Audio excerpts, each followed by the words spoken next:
자신이 운영하는 사업장 주변에 도로가 날 줄 알았는데 도리어 낭떠러지가 생긴다면 어떨까요? 네, 서산의 한 아파트 건설 현장에서 실제로 벌어지고 있는 일입니다. 민원 25 한범호 기자가 현장 취재했습니다. 아파트 신축 공사 현장. 다음 달 사전 입주를 앞두고 인근 왕복 2차선 도로를 내는 작업이 한창입니다. 이 도로를 기부 체납하는 조건으로 아파트 건설 승인이 떨어졌기 때문입니다. 그런데 아파트와 마주보고 있는 사업장 세 곳이 도로 개설 방식에 문제를 제기하고 나섰습니다. 사업장 바로 옆입니다. 현재 계획대로 공사가 진행될 경우 지금 제가 서 있는 이 땅과 바로 아래 도로 사이엔 3m 정도의 높이차가 발생하게 됩니다. 사실상 낭떠러지가 되는 셈입니다. 도로와 사업장 사이엔 옹벽이 쳐질 예정. 사업장 건물과 옹벽까지 거리는 불과 30에서 60cm 정도에 불과합니다.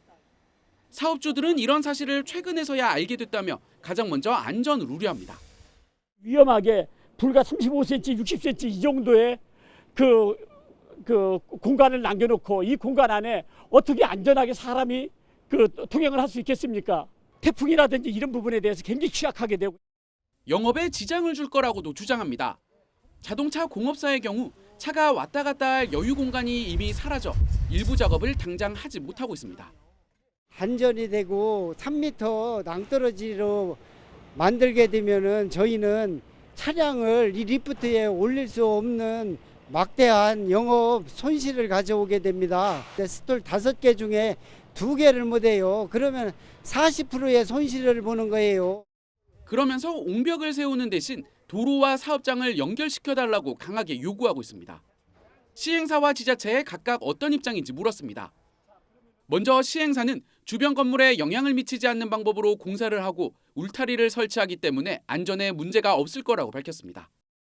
또 사업장과 도로를 연결할 수 있다는 의사를 내비쳤지만 서산시가 받아들이지 않았다고 전했습니다. 이유가 뭘까? 서산시 관계자는 사업장과 도로를 연결하면 경사가 심해져 겨울철 결빙 같은 아파트 입주민들의 민원이 다수 제기될 우려가 있다고 말했습니다. 안전과 관련해선 피해가 없도록 꼼꼼히 점검하겠다고 덧붙였습니다. 앞으로 그 사업이 원만히 잘 해결될 수 있도록 저희들도 준공까지 최선의 노력을 해서 주민의 피해가 없도록 신경을 많이 쓰겠습니다. 사업주들은 도로 연결이 불가능할 경우 건물을 도로 높이에 맞춰 다시 지어주길 바라고 있습니다. 적극적으로 승인 전에 가치 요구를 좀 해결을 하자. 이전을 계획하든 땅을 평탄화 작업을 해서 다시 짓게 하든 어떤 방법이든 해결을 한 다음에 사업 승인을 내줬으면 하는 아쉬움이 좀 남는 대목이었습니다. 오는 12월 준공을 목표로 도로 공사가 속도를 내고 있는 가운데 일부 사업주는 시행사를 상대로 영업손실 보상에 대한 소송을 준비하고 있고 서산시에 관련 정보 공개를 청구한 상태입니다. 민원 25 한범호입니다.